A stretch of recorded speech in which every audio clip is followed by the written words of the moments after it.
네, 안녕하세요. 예스맨입니다. 항상 구독과 좋아요는 저한테 힘이 많이 되고요. 소중한 시간을 쪼개서 광고 한 편씩이라도 끝까지 봐주시면 정말 깊이 감사드리겠습니다. 그리고 제 영상의 속도가 마음에 들지 않으신 분들은 영상 하단에 속도 조정기가 있으니 잘 참고하셨으면 좋겠습니다. 이더리움 2.0 최종 퍼블릭 테스트넷이 8월 4일자에 출시한다고 밝혔습니다. 내용을 보시게 되면 클라이어 이더리움 2.0이 최종 퍼블릭 테스트넷을 8월 4일자에 출시한다고 밝혔는데요. 11월 4일까지 해서 3개월 동안 운영이 된다고 합니다. 따라서 이더리움 2.0 제네시스 블록은 11월 5일자에 생성될 가능성이 매우 높다라고 예측치를 내놨습니다. 확정치가 아니에요. 또한 새로운 지분증명 네트워크의 뼈대를 만들고 검증자와 스테이킹 그룹은 자신의 노드 그룹 샤딩으로 묶이게 된다고 밝혔습니다. 초기에 이 그룹은 자급 증명의 블록 관련 샤딩이나 지분증명 네트워크의 합의를 이루는 것 외 많은 작업을 하지 않게 된다고 하네요. 또한 이 단계가 정확히 언제 일어날지는 분명하진 않지만 스토리지 샤딩이 끝나게 되면 이더리움 인플레이션은 거의 0%로 떨어지게 될 것이다. 그러면서 샤딩이 출시가 되면서 더 넓은 확장성을 갖게 될 것이다 라고 되어져 있는데, 좋게 풀이를 하면 이런 형태로 볼 수가 있겠고요. 약간 안 좋게 본다라고 하면 샤딩이 제대로 작동 여부가 될지, 그리고 우리가 생각했던 계획대로 그만큼 아웃풋을 내줄 것인지도 좀 봐야 될 것 같습니다. 테더 CTO가 테더 시청 급증 신규 자금 유입 때문이 아니다라고 밝혔는데요. 그의 인터뷰에 따르면 지난 3월 12일 WHO의 팬데믹 선언으로 인해서 모든 상품 가치가 다 하락을 했습니다. 그 이후로 유통량이 급증한 것은 스테이블코인에 지원하지 않는 피아트 거래소 내 체류 자금의 영향이 컸다며, 당시 가격의 변동성이 커지면서 OTC 데스크와 트레이더들이 빠르게 손실 해칭을 나설 수 있는 스테이블코인으로 자산 변환 수요가 급증했다라고 설명을 하기도 했습니다. 앞서 3월 12일 비트코인이 폭락장 이후 테더의 시총이 급격하게 늘어났다는 걸 여기에서도 볼 수가 있게 되겠고요. 스테이블코인 파생상품 거래소 성장도 일부분 USDT 시총 증가에 영향을 미쳤다라고 진단을 내놓기도 했습니다. 미국 상원 의원에서 CBDC 청문회가 개최된다라고 밝혔는데요. 대략 22일 기준으로 나오니까 기사는 하루에 또는 이틀 뒤에 자세한 내용이 나올 것으로 보여집니다. 보게 되면은 여러 CFTC 위원장, SEC 위원장까지 다 포함을 해서 참석을 시킨 뒤에 CBDC 관련 내용을 좀 다뤄볼 거라고 하는데요. 중국은 올해 4개 성으로 CBDC 관련 파일럿 프로그램을 실행한 바가 있기 때문에 미국 의원들에 대한 특별한 관심과 우려를 안겨주었기 때문에 이번에 청문회를 여는 측면이라고 볼 수가 있습니다. 근데 이번 내용으로 알 수 있는 점은 그만큼 국회의원들도 다 알고 있다라는 것이죠. CBDC에 대한 필요성에 대해서 한 번은 다뤄볼 필요성이 있겠다. 그리고 또 하나에 대한 측면은 리브라 부분에 대해서 상당히 안 된다라는 질타적인 부분이 있었지만, 이게 어느 정도 허용이 된다라고 하면 이것 또한 같은 카테고리이기 때문에 약간의 부분적인 규제가 완화될 수 있는 가능성도 존재할 수 있다고 볼 수가 있게 되겠습니다. 그레이스케이 2분기 암호화폐 제품군 내 자금이 유입되고 있다. 역대 최대 규모라고 되어져 있는데요. 관련 보고서에 따르면 2020년 상반기 누적 자금은 10억 달러를 넘어섰으며, 이는 경제적 불확실성이 확산됨에 불구하고 디지털 자산에 대한 지속적인 투자자 수요는 존재한다는 것을 증명을 했다.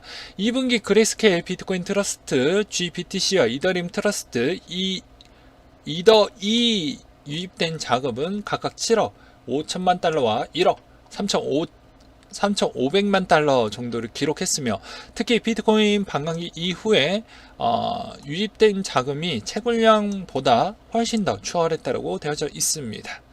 해당 표를 보시게 되면 더더욱 이해하기가 편하실 걸로 보여집니다. 근데 여기에서 유독 눈에 들어왔던 포인트는 무엇이냐면 이더가 생각보다 꽤 많이 들어왔다라는 걸 볼 수가 있게 되겠죠. 한 커뮤니티 쪽에서도 세금에 대한 내용이 많이 다뤄지고 있습니다. 그렇기 때문에 이 내용에 대해서도 다시 한번 짤막하게 정리하는 수순으로 설명을 드리고자 해서 한번 가지고 와봤습니다. 커뮤니티 쪽에서도 잘 정리되어져 있는 글을 또 제가 찾아가지고 그걸 또 소개해 드리는 바입니다. 어차피 제가 실시간 방송에서도 다뤘기 때문에 그냥 보충 설명하고 또 한번 기억하자라는 차원으로 봐주시면 감사하겠습니다. 코인하는 당시 알아야 할 몇 가지에 대해서 한번 보도록 하겠습니다. 양도세는 내년 21년도 10월 1일부터 당장 적용이 되며, 첫 번째로는 코인의 수익이 250만원 이상 나왔을 경우에는 세금을 내야 된다. 그리고 종합소득세 신고는 5월 1일부터 5월 31일까지 해가지고 신고를 마쳐야 되고, 만약에 내가 실수로 놓쳤을 경우에는 가을에 한 번 더 있으니 그 점을 잊지 마셨으면 좋겠습니다. 그리고 세율은 20%이지만 지방세까지 합치면 22%를 낸다라는 점을 알고 계셨으면 좋겠고요. 과세기준 공식은 판매한 가격, 취득가액 플러스 부대 비용이 들어간다라고 되어져 있는데요. 이 측면이 예를 들어서 보게 되면 리플로 100만원을 벌고 이오스로 200만원을 잃었으면 연간 손익액이 마이너스이기 때문에 낼 게 없다 라는 점을 보시면 될 것 같습니다. 그리고 과거에 손해본 것은 해당 신고년에 반영이 안 되기 때문에 손익통산 부분이 주식처럼 5년 정도를 해주는 게 아닙니다. 연 단위로 1년으로만 끊기 때문에 그 점을 꼭 알고 계셨으면 좋겠습니다. 올해 안 팔아서 이익이 없으면 세금이 안 되고, 내년에 팔아서 이익이 나면 내년부터 세금을 납부한다라는 점. 즉, 법 시행 전의 취득가액의 특례. 법 시행 전 비트코인 500만원에 사서 존버 중인 상할 때 비트코인 가격이 9월 30일 가격이 5천만원이며 취득가액이 둘 중 큰 금액으로 5천만원으로 책정이 된다. 아주 이해하기 편하게끔 해놨죠. 네, 이것도 어떻게 보면은 투자자들한테 약간의 배려적 차원을 해줬다라고 볼 수가 있게 되겠습니다. 가장 큰 핵심이라고 해서 모든 것이 세금을 거두려고 하는 행위이며, 세법 개정안을 통해 9월 말 코인 가격이 어떻게 형성될지는 내가 밝히지 않아도 유추 가능할 것 같다라는 이런 이야기를 했는데 전 잘 모르겠네요. 네, 그리고 결론을 보게 되면 세금 부과되는 날이 1년 정도 남았으며, 장기 투자자가 아니라면 세부 계획을 촘촘히 세워서 지혜를 또 발휘하고 잔머리를 많이 굴려서 그만큼 최대한 세금을 내지 않게끔 해야 된다. 또한 우려되는 사항은 이런 법적인 집행이 되었을 경우에는 국세청이 그만큼 빠르게 움직일 수 있으니 최대한 국세청한테 빌미를 잡히지 않을 만큼 잘 하셨으면 좋겠다라고 해서 그런 내용이 잡혀져 있습니다. 여기서 제가 조금 더 보충 설명을 드리고 싶다라고 하면요, 세금을 편법으로 해서 피해갈 수 있는 방법은 분명히 존재를 합니다. 제가 언급하기에는 좀 방송이다 보니까는 조심스럽고요. 일단은 하긴 하되 국세청한테 걸리지 않아야 된다. 한 톨도 걸리지 않아야 된다. 분명히 저걸 하게 되면 이제 더 강력하게 세무조사가 들어가게 될 것입니다. 소명도 못했을 경우에는 엄청나게 강력하게 들어올 것이다라는 측면이 있고요. 진짜 중요한 부분은 만약에 비트코인이 정말 많이 올라갔다고 하면 또 정부가 개입을 할 확률이 매우 높다고 저는 생각이 듭니다. 세금을 걷는데 왜 개입을 할 수가 있냐? 왜냐? 아직 세금이 적용되는 시간이 1년 3개월 정도가 남았기 때문에 당연히 개입할 확률이 매우 높죠. 그건 왜 그렇게 보는 이유가 있습니다. 그건 무엇이냐? 이 내용을 보시면 알 수가 있죠. 지금 여기 팻말 보이시죠? 30만 대 소급 피해 계약 당시 기준으로 적용해라 라고 해가지고 소급 적용. 그러면 딱 눈치를 채셔야 되겠죠. 즉 코인에게도 진짜 엄청난 급등이 만약에 내년에 일어나게 되었을 경우에는 우리 세금 다 안 내잖아요. 그 기간에 아직 도래가 안 했기 때문에. 제가 우려하는 거는 혹시나 모르는 양아치 짓을 한 번 더 할 수 있다라는 가능성이 있습니다. 그거의 기준은 또 뭐가 있냐면, 과거 2018년도 1월 달에 법무부 장관 박상기 씨가 직접 언급을 했죠. 도박과 같은 양상이다. 이런 걸 보았을 때 개인의 피해가 클 것을 우려를 해서 내가 직접적으로 나서서 폐쇄를 시키겠다. 뭐 이런 주장으로 인해서 엄청나게 하락을 시키기도 했습니다. 근데 이번에 세금 아직 매기기 전인데 급등을 하면 정부가 배를 아파할 수도 있게 되겠죠. 그렇기 때문에 당연히 소급 적용 부분이 발생할 수 있는 가능성이 존재한다라는 것입니다. 그러면 그게 안 되길 전 바랄 뿐인데, 마지막 카드로 정부가 쓸 수 있는 거는 그게 남아져 있다라는 것을 좀 알고 계셨으면 좋겠고, 그러면 주식도 많이 오르면 소급 적용 될 수 있는 가능성이 있나요? 라고 물어볼 수는 있어요. 그리고 부동산도 지금 소급 적용 논란이 있는데, 이것도 대통령이 언급했던 거에 제외한 나머지에 대해서 피해가서 소급 적용 부분에 대한 논란이 좀 여지가 있고요. 주식 같은 경우에는 대통령이 직접적으로 언급한 부분이고, 그리고 변칙성이 워낙 많고 불확실성이 커지면 사회적 비용이 많이 들어가기 때문에 건들기가 좀 애매한 부분이 있습니다. 미리 선반영으로 소급 적용을 한다고 하면 또 우려적인 차원으로 또 상당히 지수가 많이 붕괴가 되었을 경우에는 또 민심이 안 좋아질 수 있기 때문에, 그리고 외국인이 가뜩이나 떠나려고 채비를 하고 있는 실정인데 그런 걸 별로 좋아하지 않죠. 근데 코인은 대통령이 직접 언급한 바도 없고, 과거에 그만큼 잡으려고 했던 장관급이 있는 라인대가 그런 언급을 좀 많이 했기 때문에, 그런 걸 다 종합적으로 검토를 했었을 때 또 장관급이 언급한 부분이 이게 잘못됐어요, 이렇고 내가 이걸 좀 바꿔보겠어요, 뭐 이렇게 얘기하면 서로 자기 가족을 죽이는 행태는 하지 않을 것이다라는 것이죠. 그런 걸 보았을 때는 가장 우려적인 측면은 소급 적용이 될 수 있는 가능성도 조심스럽게 봐야 된다. 진짜 급등이 나왔을 때는 분명히 그런 액션을 취할 확률이 매우 높습니다. 그러니까 그것만 아니면, 그리고 정말 그런 상황이 안 오길 전 바랄 뿐입니다. 안 오면 더 땡큐인 거죠, 저희한테는. 중국 국영 블록체인 BSN이 6개 프로젝트와 연합을 맺었다. 그건 바로 이더리움, 이오스, 테조스, 네오, 널보스, 아이리스넷. 널보스, 아이리스넷은 제가 들어보진 못했네요. 아무튼 여기에 관련되어져 있는 코인은 뭐 존버를 하셔도 이제는 좀 문제가 되지 않지 않을까라는 생각이 듭니다. 이 BSN은 중국 정부가 주도하는 민간 블록체인 서비스 네트워크라고 보시면 될 것 같습니다. 이것도 누누이 제가 풀어서 설명을 드리기도 많이 했습니다. 이걸 하려고 하는 이유는 무엇이냐면, 정부 주도하에 CBDC를 키우면서 폐쇄형 블록체인은 우선권을 가져간다고 해도 결국에는 나중에 이쪽이 어느 정도 안착하게 되면 퍼블릭 시장으로 시장이 커져 갈 텐데, 이것 또한 최근에 트럼프가 많이 지적했던 게 트럼프 정부가 과거에도 중국의 지적재산권에 대해서 태클을 너무 많이 걸었습니다. 그렇기 때문에 내가 정말 더럽고 치사해서 어쩔 수 없이 나도 내 개인 간에 대한 그런 직접재산권을 좀 많이 쌓아야 되겠다. 직접재산권을 쌓기 위해서는 중국 정부는 생산성을 해주는 그런 형태가 아닙니다. 민간 기업이 그거를 해주는 역할이기 때문에 그만큼 민간 기업을 최대한 육성을 시켜주겠다라는 숨은 의도가 있고요. 그리고 또 하나에 대한 측면은 민간 기업에서 만들어진 게 이제 서비스가 대중화가 되었을 때는 당연히 중국 국민들이 이거를 이제 서슴없이 쓰게 되면 그만큼 추적으로 관리가 된다라는 가장 중국 정부에 대한 이상적인 프로젝트가 완성이 되기 때문입니다.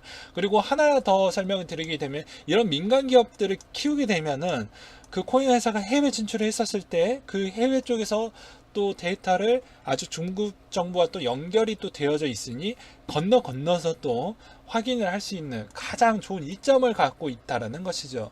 그래서 종합적으로 보았을 때는 이런 숨은 의미가 있고, 그리고 하나 더 설명을 드린다고 하면 국정 운영에 상당히 좋은 부분이 있습니다. 비용 절감도 되고요.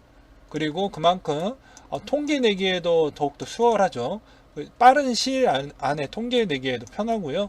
그리고 또 데이터 관리 부분의 투명성이 보장이 되어져 있으니 여러 가지에 대한 오류적인 측면이 오히려 더욱더 최소화시킬 수 있고, 그리고 국정 운영비를 되게 지혜롭게 집행을 할 수 있는 가능성이 더 높아지게 됩니다. 왜냐, 데이터가 투명해지고 그만큼 통계가 상당히 정확도가 높아지는 현상이 나오기 때문에 국가의 입장에서 블록체인을 굳이 안 하고 싶어 하진 않겠죠. 그래서 그런 숨은 의미가 있다. 또한 여기에 해당되어져 있지 않는 코인은 좀 섭섭하다 이렇게 또 생각하실 수도 있는데, 앞으로 민간 쪽에 대한 이번에 중국의 2025 프로젝트도 제가 보여드리기도 했습니다. 거기에도 지원 정책이 들어가져 있기 때문에 매월 또 민간 이 회사만 키워주겠다라는 게 아니라 이중에 재팟이 안 터질 수도 있으니 일단 쫙 뿌려줄 겁니다. 그러니까 지금은 5개만 공개를 했지만 여기서 조금씩 오픈을 해서 거기에서 조금씩 이렇게 좀 늘려가는 형태로 아마 가져갈 것이기 때문에 너무 여기에 내가 갖고 있는 코인이 없으니까 좀 그렇네 이렇게 또 생각하지는 마시길 바라겠습니다. 가상자산 과세안 반대의 청원이 등장이 됐다고 하는데 7,000명이 동의했다라고 되어져 있습니다. 매우 안타까운 부분이라고 볼 수 있는데, 이미 7월 달에 나오는 이 조세 개편한 내용은요, 거의 변동사항이 없습니다. 파이널 버전이기 때문에 거의 변동사항이 없고, 이 내용을 주제로 해서 이제 입법안이 통과가 되냐, 반려가 되냐, 이것만 남아져 있는 실정입니다. 제가 어제에도 다른 유튜버에 대한 그런 동향을 좀 살펴봤어요. 왜냐면 다른 구독자 여러분들에 대한 그 궁금증이 어떤 게 많이 나올 것이냐. 근데 대부분 물어봤던 거는 언제 시행할 거냐, 그리고 이게 최종 버전이 아니지 않겠냐라는 그런 생각을 갖고 계시더라고요. 근데 7월 마지막 부분이 나온 거는 거의 변동사항은 없습니다. 왜 그러냐면 6월 마지막 주 때부터 이제 언급이 되면서 7월 초에 6월 30일부터 7월 중순 사이까지 해가지고 공청회를 다 했습니다. 그래서 수정본이 나왔기 때문에 더 이상 여기에 변동사항은 없거든요. 그래서 이 청원에 대한 좀 힘이 빠르게 작동이 될 거라고 했었으면 좀 아쉬웠지만, 주식과 비슷한 시기에서 공론화 시켜가지고 좀 많이 그 청원도 좀 빠르게 올라갔었어야 했는데 그게 안 되었기 때문에 이거는 청원을 해봐야 그게 크게 변동되지는 않을 것이다. 그거의 뒷받침에 대한 근거는 과거에 박상기 씨, 유시민 씨, 그리고 기존에 또 차관급들, 전 금융위원회 쪽에 있는 위원장에 대한 언급도 있었기 때문에 가족이 언급했던 부분을 그게 아닙니다, 틀렸습니다 라고 정정하진 않거든요. 네. 그렇기 때문에 그런 것도 또 고려를 했었을 때는 받아들이셔야 되지 않겠냐 라는 생각으로 좀 보셨으면 좋겠습니다. 여기에 혹여나 기대를 하실까봐 미리 말씀을 드리는 바입니다. 그래서 제가 7월 마지막 주에 나왔던 내용으로 해가지고 한번 총 정리를 해드린다고 말씀드렸던 이유도 이 내용이 파이널 버전이기 때문에 거의 변동사항은 없다. 그리고 대통령이 직접 언급한 유일한 자산군이 아니었기 때문에, 부동산 주식만 언급을 했기 때문에 이건 언제든지 정책적인 부분에 대해서 소급 적용에 대한 가능성도 열려져 있는 안 좋은 부분도 있다. 그러니까 즉 된다라는 게 아니라 가능성만 열려져 있다라는 것입니다. 아무튼 이 점을 꼭 기억을 해두셨으면 좋겠습니다. 필리핀도 블록체인 기반의 국채 판매 앱을 출시한다고 밝혔는데요. 재무부는 관련 검증과 정상 절차에 들어가는 비용과 시간을 줄이기 위해서 블록체인 기술을 채택했다며 해당 기술을 통해 안정적이고 경제적으로 유효한 채권을 유통을 보장할 것으로 기대가 된다 라고 되어져 있습니다. 필리핀 성인 중에 77%가 은행 계좌를 보유하지 않은 것을 추산되는 가운데 모바일 앱 본주는 필리핀 국민의 손쉬운 투자 옵션을 제공하게 된다 라고 되어져 있네요. 또한 필리핀 국민들은 해당 앱을 통해서 5,000페소 국채를 투자할 수 있게 되며 결제는 인터넷 결제 서비스 인스타페이, 지캐시, 페이마야, 유니온뱅크 계좌를 통해 장외 결제 또한 가능하다고 되어져 있습니다. 카카오는 열심히 일을 하고 있습니다. 카카오콘, 카카오페이, 카카오게임에 블록체인이 들었다라고 되어져 있는데요. 내용을 보시게 되면 카카오 보상 프로그램, 카카오콘의 투명성이라고 해서 클레이튼 출시 1주년을 맞아 발표한 보고서에 따르면 클레이튼 서비스 체인을 통해 구축된 서비스는 카카오톡 기반 보상 프로그램 카카오콘이다라고 되어져 있습니다. 카카오콘은 이용자가 카카오톡, 다음, 멜론 등의 서비스 계정을 통합하거나 K-팝을 좋아하는 아티스트들의 응원 보드를 만들 때 적립 및 이용 수단으로 쓰이게 되고, 이 과정의 블록체인 데이터 위변조 방지에 보장해 주는 신뢰도를 높여준다라고 되어져 있습니다. 프로세스는 이런 형태로 되어져 있습니다. 기관이 결과 인증 요청을 하게 되면 카카오페이 쪽을 거쳐서 블록체인 등록돼서 블록체인을 남기고, 그리고 결과를 전달된다. 그리고 인증수에는 이용자와 뭐 지문 인식이나 뭐 기존의 패턴이나 뭐 아니면 패스워드를 통해 가지고 진행을 할 수가 있게 되겠죠. 그리고 카카오페이, 카카오게임즈도 블록체인을 활용을 해서 이제 조만간에 진행을 한다라고 해서, 조만간에 이것에 따른 이 생태계가 이제 만들어졌으니, 이렇게 동그랗게 만들어 놨으니 이제 여기에서에 대한 실적을 하나하나씩 내년 때부터 보여줄 것으로 기대를 해볼 수가 있게 되겠습니다. 또한 클레이튼 카스로 서비스의 다양화를 기대가 높아지고 있다고 하는데요. 올 하반기 카스의 정식 오픈을 통해서 블록체인을 모르더라도 카스에서 제공한 기능을 통해 블록체인 서비스를 선보일 수 있도록 진입 장벽을 낮추겠다라고 밝혔는데요. 얼만큼 낮춰질지는 저는 잘 모르겠습니다. 아무튼 카카오의 클레이튼의 가장 중요한 부분은 실용성이 있는 그런 비앱들이 나올 수 있냐가 중점이 될 것 같고요.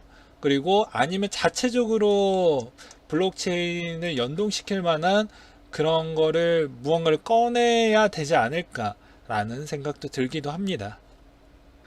앞으로 편리하고 투명하게 이용합시다. 경상남도 블록체인 기반의 지원금 서비스를 도입한다고 밝혔는데요. 주요 사업 내용에는 AI, 모바일 전자지갑, 그리고 스마트 컨트랙트, 모바일 지원금 카드 발급, 기관 간 지원금 부정 사용 데이터 실시간 공유 등이 있다고 되어져 있습니다. 여기에 참여하는 또 기업도 김해시, 창원시, 농협, 경남은행이 참여한다라고 되어져 있습니다. 앞으로 비대면 서비스 부분을 통한 여러가지 서비스가 이렇게 나와주고 있는 실정이다 보니까 앞으로 더더욱 빨라질 것으로 보여지고요. 내년부터 한국은행이 자체적으로 CBDC 파일럿 테스팅을 돌리고, 그리고 2022년도 때까지 DID 기술을 활용한 모바일 이제 뭐 도민 카드 또는 뭐 신분증 또는 공무원증, 이런 측면을 좀 바꿔 보려고 하고 있기 때문에 그만큼 블록체인에 대한 활용도는 더욱더 많이 될 것이다. 여기서 이제 국내에 코인 회사에 투자하고 계신 분들은 DID 기술 정부가 이제 외주를 줘서 할 것이기 때문에 이쪽에 관련되어져 있는 코인 회사가 있냐 없냐, 그리고 그쪽의 실적을 뺄 수 있냐 없냐, 그리고 시범 사업으로 뽑히냐 안 뽑히냐, 이거 위주로 좀 잘 챙겨 보셨으면 좋겠습니다. 21년 만에 사라지는 공인인증서, 내년부터 생체 인식, 휴대폰 인증으로 대체가 될 것이다 라는 내용이 있습니다.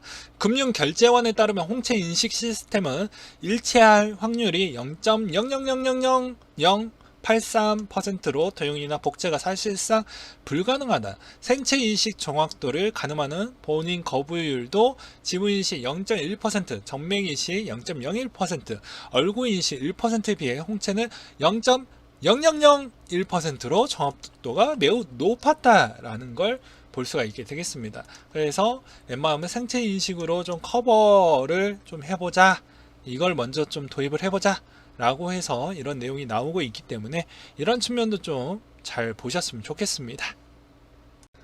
중국 대출금리가 석 달째 연속으로 동결이 됐다라고 되어져 있습니다. 그건 2분기에 대한 중국의 그 보고서를 봤는데 나쁘지 않게 나왔거든요.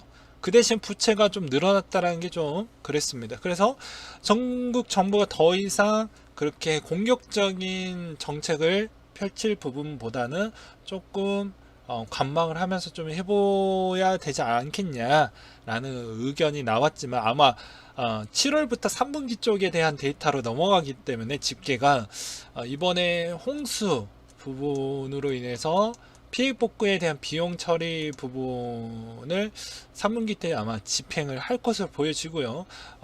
그렇게 되었을 때 얼마만큼 집행 비용이 클 것이냐를 좀 봐야 될 것 같습니다.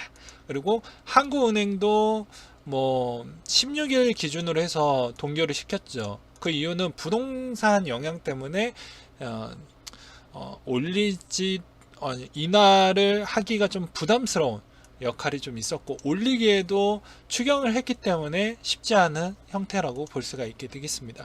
앞으로 3분기, 4분기 때 있는 한국은행 금리 부분은 거의 동결로 봐야 되지 않을까 싶습니다. 그런 현상 중에 금은 연속 최고치를 갈아치우고 있고요.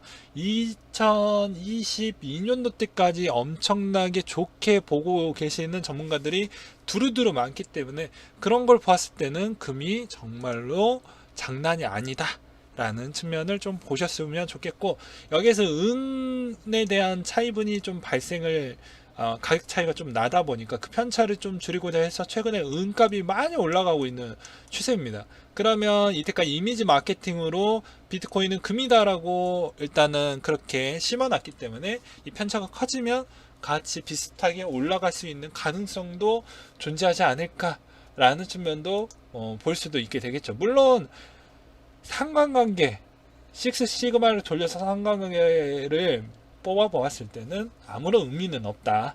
그렇지만 혹시나 모를까봐 설명을 드리는 바이고요. 마지막 소식으로는 EU가 마라톤 협상 끝에 코로나에 대한 본드 기금을 다행스럽게 타결을 시켰다라고 되어져 있습니다. 그리고 미국과 중국에 대한 기업을 추가 제재를 하겠다라고 되어져 있는데요. 이러면 블록체인 부분이 더욱더 빨라질 수밖에 없습니다. 제재는 한다라는 의미는 우리 너희랑 거래를 안 한다라는 게 아니라 거래를 약간 불편하게 만든다라는 게 정확한 측면이고요. 그렇게 했었을 때에 따른 여러 가지에 대한 발전이 됩니다. 왜냐? 당연히 무역 거래 절차가 복잡해지고 힘들어졌으면 당연히 이쪽에 대한 기술 발전이 좋아지겠죠. 그게 블록체인이 해준다라는 것입니다. 그래서 통관 절차 간소화 그리고 문서 부분에 대한 간소화를 시킬 수가 있게 되겠고요. 그리고 하나 더 보게 되면 또 이 데이터를 먹고 사는 최근에 아마존 그리고 마이크로소프트, 구글, 애플 이런 쪽만 본다라고 해도 그 데이터가 어느 쪽으로 유출이 됐는지 또는 이 기업이 어느 쪽으로 활용이 되어가 쓰고 있는지 이것에 대한 투명성을 확보가 할 수가 있기 때문에 앞으로 유럽이 디지털 세금에 대해서 먼저 꺼냈기 때문에 그거에 비슷한 측면으로 역으로 이용을 해서 세금을 띵까띵까 붙이려고 할 것입니다. 그러면 이쪽에 관련되어 있는 블록체인 부분의 적용도도 상당히 광범위해지겠죠.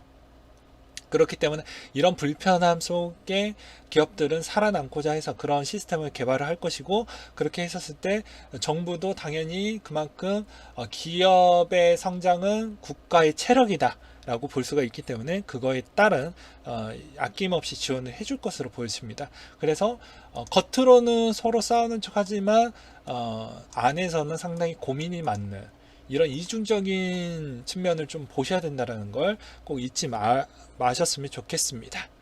일단 본론의 내용을 보게 되면은 21년부터 27년까지 EU 예산으로 미국 돈의 2조 7천억 달러, 엄청나게 돈을 많이 쓰네요.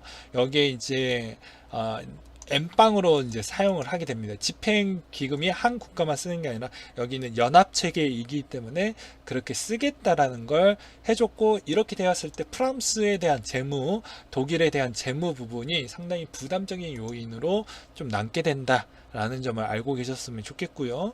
그것으로 인해서 앞으로 이 기금이 어느 쪽에 많이 쓰일 것이냐가 이제 중점이 되겠는데, 이제 네덜란드 쪽에서 이제 반대가 나왔는데 이거를 좀 의견을 좁혔다라는 게 포인트라고 볼 수가 있게 되겠습니다.